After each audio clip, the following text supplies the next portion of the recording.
quarterback Dylan Raiola is taking charge of this offense, and you really sense that just by his offseason.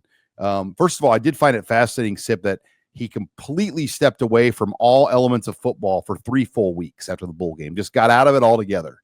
I think that's good for him. You don't ever have to worry about him in terms of his focus when it's time. I always say that about him, but it's true. So I'm glad. I think it's good for everybody to do that sometimes. We don't get to do that very often. No, but we're not particularly healthy. So I want him to be healthy, and he looks great. I know this discussion gets a little old for probably him, but he does look great physically. Dana Holgorsen said the words, he's really focused hard on his body physically. He feels good. Dana said, you guys know how it is. When your body's better and you feel good, it gives you confidence, and you're probably going to play a little bit better. So now what's going on is they're asking Dylan to lead more, take charge, like you said. And Dana said he noticed that Dylan was kind of in the shadows when Dana got here last November.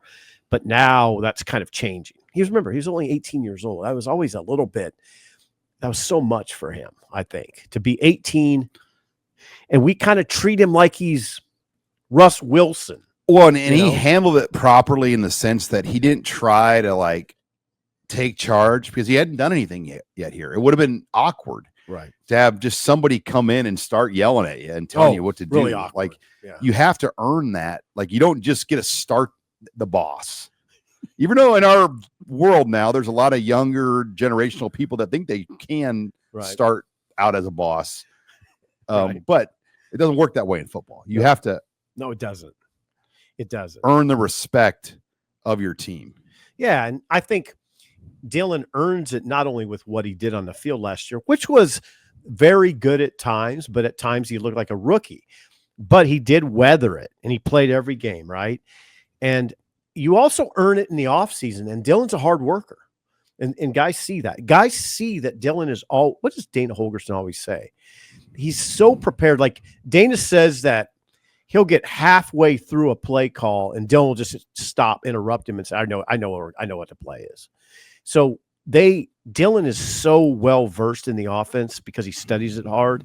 And then guys see him now. You saw him yesterday. He looks different physically. He looks better. And Dylan said, I've never been in this good a shape. Looks great. And I ran into Dominic and I asked him, how did he do it? What did he, how did he lose the weight? No, I just caught up with him. And he said, hard work, man, no secrets. I mean, it's not like he did some kind of boxing drills. Yeah. I think, you can just do some sort of big diet. There's more than that. You have to do a lot of things. Yeah. And Dylan did talk about it at length yesterday. He did talk about doing boxing. Obviously dieting does matter too. You got to eat right. And he did a lot of cardio, and then he did sauna. He'd lift. I think what he says, he would lift during the morning, come back and do some cardio, and then come back and do more cardio and sit in a sauna. If you do that regimen 5 times a week, you'll probably lose weight. And I don't think, this is what gets uncomfortable about the discussion is it's not like he was, I didn't think he was, I wasn't ever alarmed by the way he looked, but Rule talked about how they wanted him to change his body a little bit, and he did. So he did. I would say end of discussion, but I don't think it is. Well, and at some points last year, he admitted he probably should have run. And he didn't run. Right. He did say that yesterday. And we're not saying be Jamal Lord of the 0-2 Husker offense here. This is run to take 5 to 7 yards that are situational yards that are there. Yeah, you asked him that. If they're covering you up top with extra safeties and drop back people, and they're only bringing 3 or 4 rushers, you got to run and steal yards.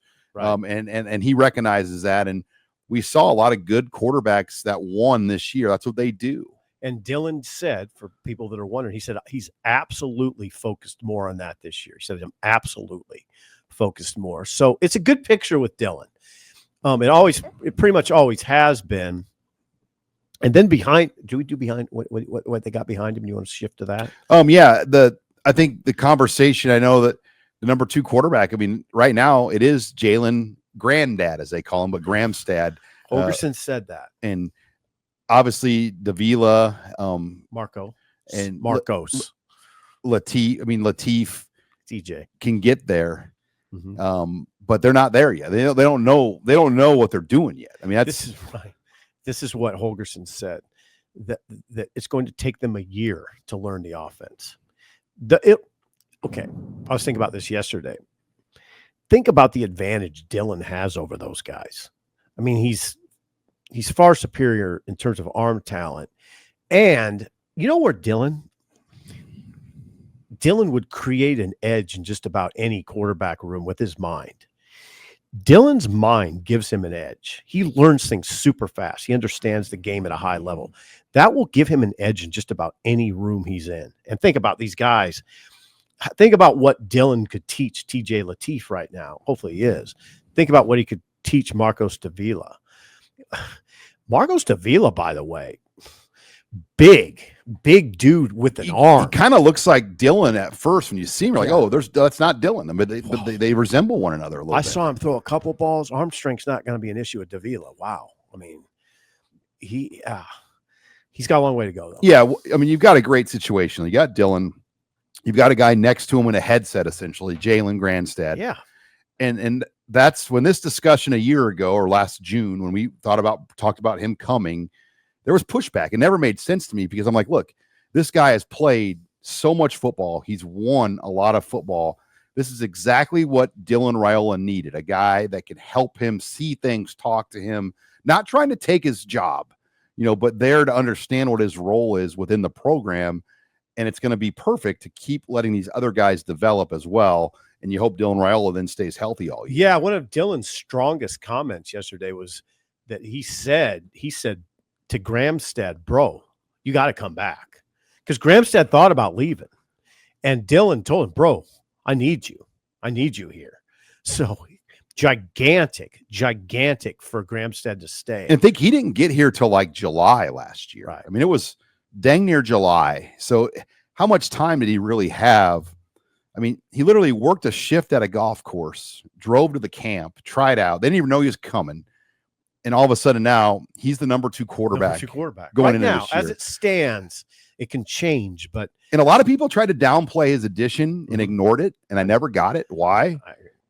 I mean, it didn't make sense to me because this is exactly what we thought it could be. Exactly. And right.